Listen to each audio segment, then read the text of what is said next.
Alors Talan, Yeah. explique-nous comment vos motos sont modifiées. Bikes are modified.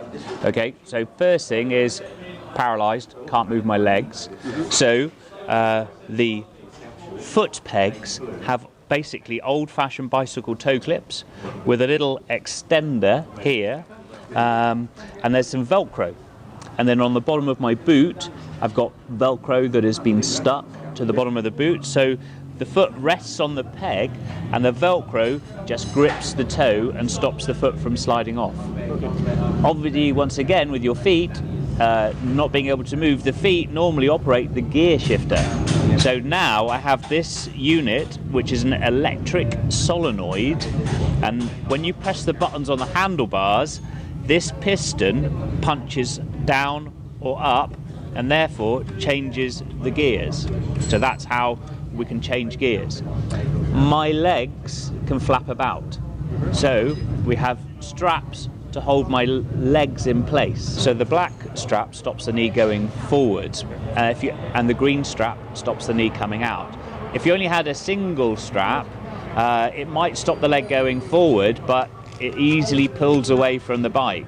So that's why we have the two, because when you're under heavy braking, you don't want your hips and the knees moving forward, which can unsettle your hips. This is the thumb brake, because obviously my right foot can't work the rear brake. And in racing, you must have two operational brakes. So we have the front brake on the right-hand side, and then the rear brake is a thumb-operated rear brake. So you have 1, 2, 3, 4, and those 4 bits of equipment mean that I can go and race the motorcycle. And that's it. Quand tu montes une vitesse, est-ce que tu dois relâcher les gaz?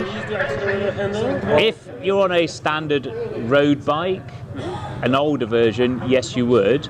If you have a quick shifter, then you can keep the throttle wound open and just press the button.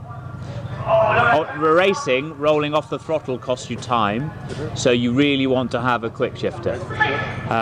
I have one, but it's temperamental. Donc ça veut dire que parfois tu es quand même obligé de relâcher l'accélérateur. Yeah. And because I use my arms to pull and push on the handlebars, having to roll on and off the throttle really gives you arm pump, because I can't use my legs and my back and my stomach to lean forward. I'm always pulling forward on the handlebars, and to change direction, to steer, I can't move my body, I can't put pressure on the pegs, so everything is through the hands. So it's really important for me that the quick shifter works, and it's important that this works, and they only move.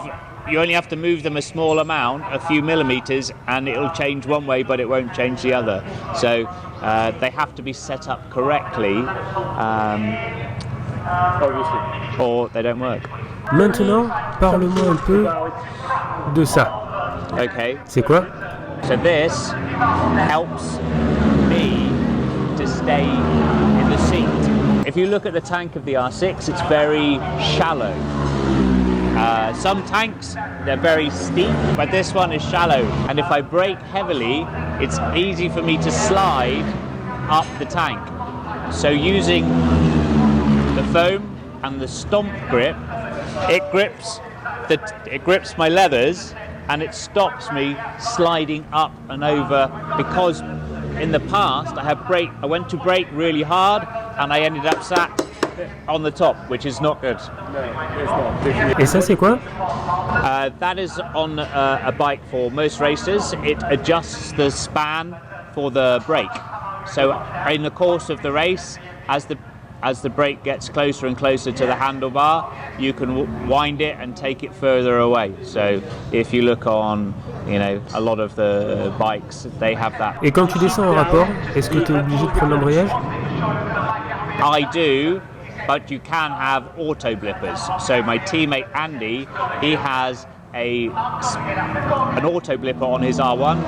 So once he's launched, he never uses the